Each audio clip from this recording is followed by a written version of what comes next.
Hello and welcome to what will maybe be the first edition of Color Theory with Kasey. I'm Kasey from the Intaglio Salon, and I wanted to share a little bit about how we go about determining how much lift we can do for your hair and why you might see warm tones or things that make your hair feel brassy or anything like that.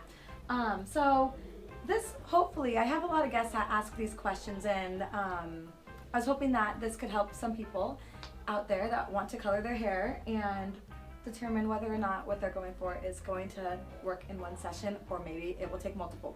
So when we talk about color formulas, we talk on the level system. So we tell you your hair is a natural level 3 or 4 or 5. So mine, this brown, would be a 3.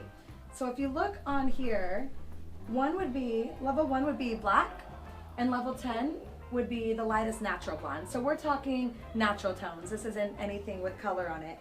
When we go and we lift the hair, levels 1 through 5 here, we expose something called natural remaining pigment, or NRP.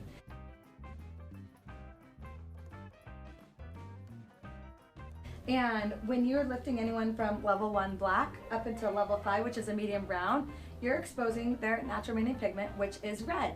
So you might hear a lot of people with brunette hair say, oh, I have natural red tones in my hair. That's because that's your NRP, that's your natural remaining pigment. And heat styling and even being out in the sun, all of those things will bring those tones out for you. So as you get lighter, you start to expose the natural remaining pigment, and it changes. So it goes up to level 6, a red-orange, and then you get to level 7 and it's orange, level 8, yellow-orange, level 9, yellow, and level 10, pale yellow. So a lot of our blondes say their hair gets brassy, and that can be if they're living in somewhere between like the 8 and 9, their natural remaining pigment is yellow. So it's easy for that to really show through and make them feel like it's glowing a little too much on the warm side. Some warmth is always good, but that can be another big reason why, because again, heat, styling, and sun exposure, all those things can bring those tones out.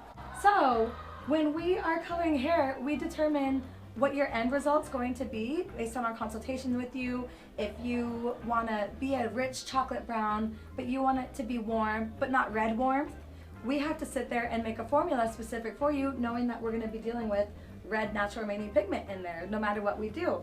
And so on the side here, it shows the complementary colors.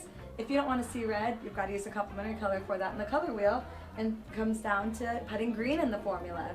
And then things that we'll do, the fun thing about our color line, AVEDA's color, is it's customizable down to the gram. So we'll actually add in gold tones, so that way we cancel out the red warmth in there, but then we put in the golden warmth. So that way you get that nice, rich, chocolatey brown. Now, when we start going up into the blondes and everything, then we're starting to expose more of the yellow orange and the yellows and everything. So again, if we know that we want to cool that down, depending on how much we don't want to see, we have to add in violet tones in there. So a big reason why somebody with dark hair might want blonde highlights, and we tell you it could take more than one session, is generally, one, there's usually color in their hair already, and color doesn't lift color. So we have to use bleach, enlightener we call it, to do that. And when you're lifting out color, those are deeper pigments that are pushed into the hair, and depending on whether it was done professionally or it was done at home, that makes a world of a difference. A lot of home colors have metallic dyes and things that expose what's called banding. So hopefully we will attach a picture for you here and show you what banding looks like. But when we lift through the hair, you get like steps of color. And so then we have to even out the tone by coloring it to the darkest band that we see. Otherwise, you're gonna still have those steps in there.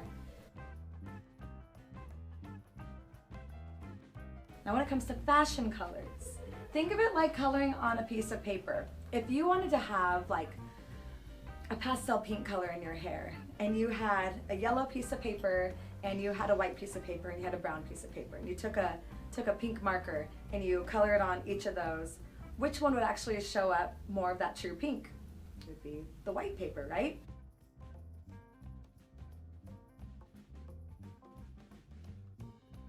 So we've got to lift your hair up to that pale yellow to actually have that true pink in there.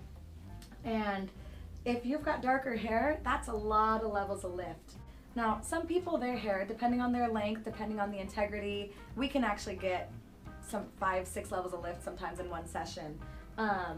Other times, most of the time, if we're lifting from down here, like a level 3, you're gonna end up living at a level 7 for a while, or even a level 6. And so we've got to find a good tone to let your hair rest, to then eventually do its second session to get you up to that pale yellow if you're going for that true blonde or the fashion color that's on there, and everything. So there's a lot of little things that we consider that we want to make sure that our guests are understanding as to why sometimes things aren't possible in one session, or why we have to lift your hair up to those tones, or up to that level. And then what we do on top of that is we do put a toner on. So guests are curious about what toners are, and just a quick little explanation of it is that helps refine or enhance the colors that are in your hair. So basically we lift out the tones and then we put in what we want to see. Color doesn't lift as many levels as enlightener does, and so that's why a lot of times we've got to go the route with enlightener.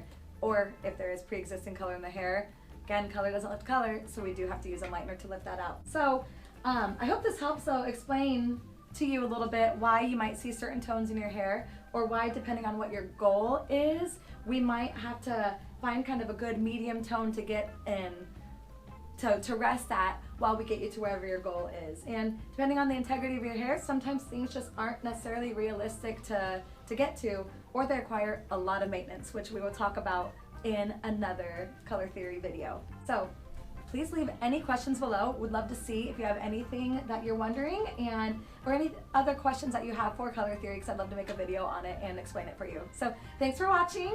Please make sure that you are subscribed and that you do follow our channel, Intaglio Salon, on Facebook and on Instagram. Thanks.